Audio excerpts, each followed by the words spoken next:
right, I'm getting ready to go out here. Rocky is having a sleep. He is.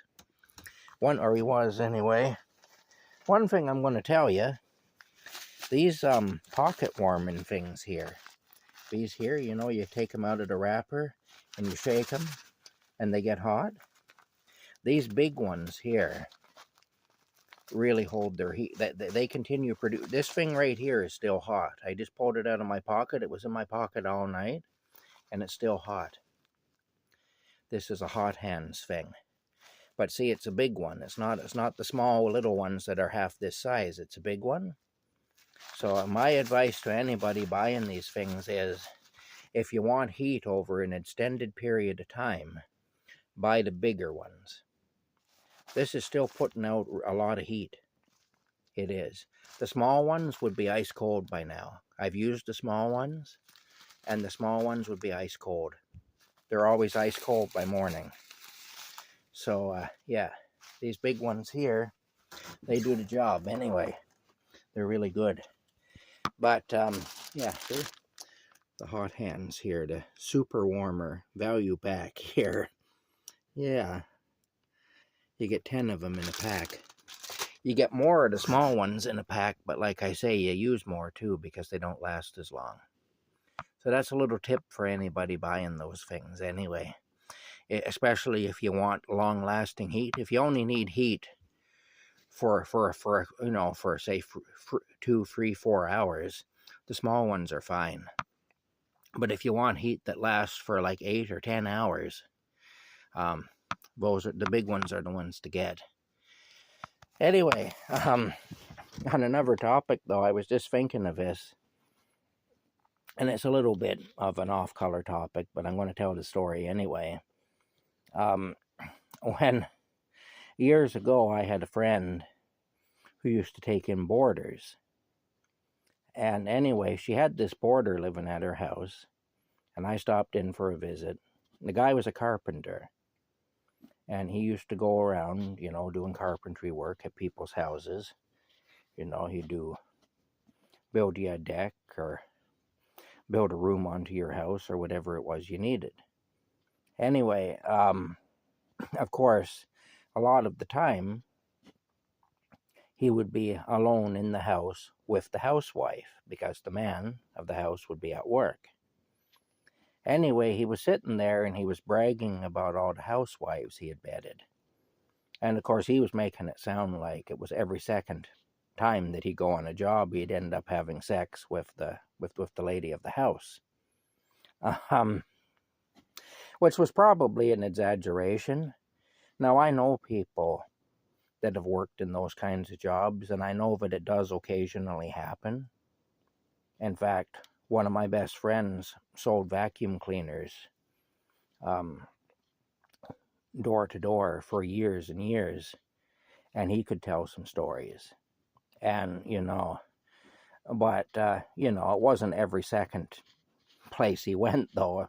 Maybe 1 in 100, 1 out of 100 or something he would end up scoring. And anyway, though, but this guy was making out like practically every woman he encountered, he was taken to bed, which, like I say, I think he was exaggerating, as men tend to do, about their conquest. Anyway, you look at it, it was adultery, and it's wrong. You don't be having relations with another man's wife. That's just wrong. Plus, the guy would be out working, probably earning the money to pay his bill, too. So the guy then basically is paying him to have relations with his wife, whether he knows he's doing that or not. That's really what he's doing. He thinks he's just paying to have a deck built, but oh no, he's paying for more than that. Anyway, hopefully the guy at least took the hour off his bill that he was in the bedroom with the guy's wife, But anyway, I digress. This guy's telling this story saying that he's been with all these married women and people, when he's gone on jobs. And like I say, I don't doubt that it occasionally those opportunities come for guys who do that kind of work. I don't think that they come as often as he was making out they do. I think he was full of crap, but still, I don't doubt that it happened occasionally, and he seemed like the type that wouldn't hesitate to take advantage of it if he wanted to. So, regardless of whether the woman was married. So, again, I don't doubt that he had engaged in some extracurricular activities on these jobs occasionally, just not as much as he was saying. Anyway, I was listening to all this, and I was kind of disgusted by it, really, because of what it was.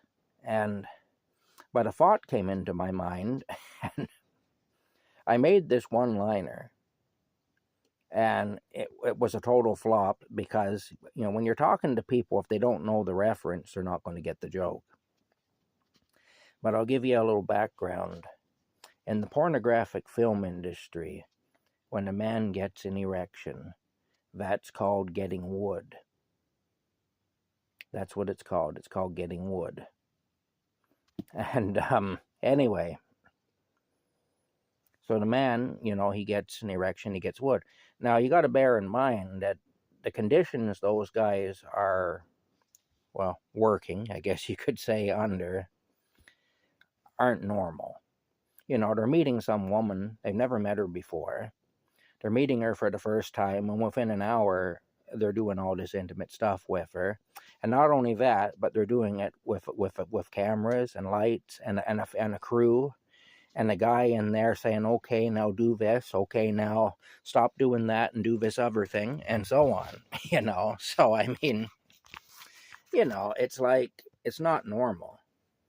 And men, when we're faced with situations that aren't normal, we usually don't perform very well. And so there are certain men within that industry, though, who are known to be very reliable that way. And even under those conditions, they perform well. Basically, they're able to get an erection and maintain it, throughout the performance. And what they call that is, they call it getting wood. And they'll say, if the guy is one of those reliable guys that way, they say he gets good wood. That's what they say. He's known to get good wood or whatever, So anyway, I don't know where I picked that up. I've never been a porn star, so I don't know where I picked that up. But somehow in my 56 years of living on this planet, it's a piece of information that I've gleaned from somewhere. Anyway, what I told the guy was, I said, I've got a good name for your company. Because he was really kind of just starting out doing these jobs. And of course, he was making out that all the women were taking him to bed. But anyway, he didn't have a name for his company yet. So I said, I think I've got a good name for your company. And I said, not only that, I also have your slogan, your advertising slogan. So he says, oh, really? What are you thinking? And I said, I would call it Home Wrecker Carpentry. And the slogan could be, we've got wood. Home Wrecker Carpentry, we've got wood. I said, that should be your slogan, your name and your slogan. Well, of course, it went over both of their heads because they didn't know that reference. So then I had to explain, in the pornographic industry, blah, blah, blah. So the joke totally flopped.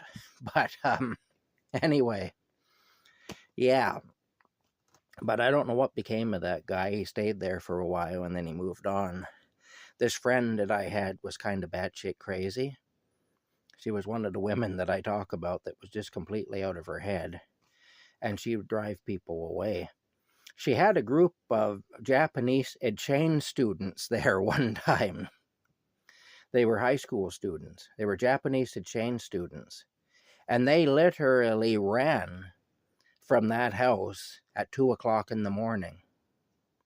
They ran out of there frightened for their lives at 2 o'clock in the morning. And they went into town, which was like a 10-mile walk in the wintertime. They literally, at 2 in the morning in the wintertime, they walked into town. And they never came back. They never even came back to get their belongings. They never went back because she frightened them so badly with the way she was carrying on. And of course, Japanese society tends to be very ordered, and they just weren't used to that kind of chaos, and I guess it frightened them badly. And they literally ran for their lives. They literally ran out of the house, and there was like two of them staying there, and they literally ran out of the house, and they took off down the road, and they ended up in Perth anyway, 10 miles away, and they never went back. They got accommodation elsewhere. They never came back for their belongings or anything. So that's what this person was like anyway. That's how bad things were with her. But anyway, I no longer associate with her. But anyway, you can see I started doing this now. When I was associating with her, whenever I went over to her house, just the way she'd carry on and everything, I found myself doing this. And I don't normally do this, but I'd be sitting there and I'd be doing this with my hand. And just now talking about her, I started doing it. I just realized, I just saw myself in the camera doing this, and I thought, oh shit, I'm doing that again. It was like a nervous tic that I developed, whenever I was dealing with her. So, and that's the only time I do that. I don't normally be sitting there, but it was a nervous tic that I developed anyway. I haven't done it in years, and here I am talking about her, and Anyway, like I say, just kind of a funny story, but maybe not so much, but kinda. Anyway, he didn't take my suggestion. Anyway, he didn't call his company Homewrecker Carpentry, and he didn't say, we've got wood for his slogan. Yeah, probably be too big a tip off to the husbands who were hiring him. Be saying, yeah, I don't think so. No, don't want this guy around. We hire that old guy there that, probably the wife isn't going to bother with. But anyway, just kind of a funny story.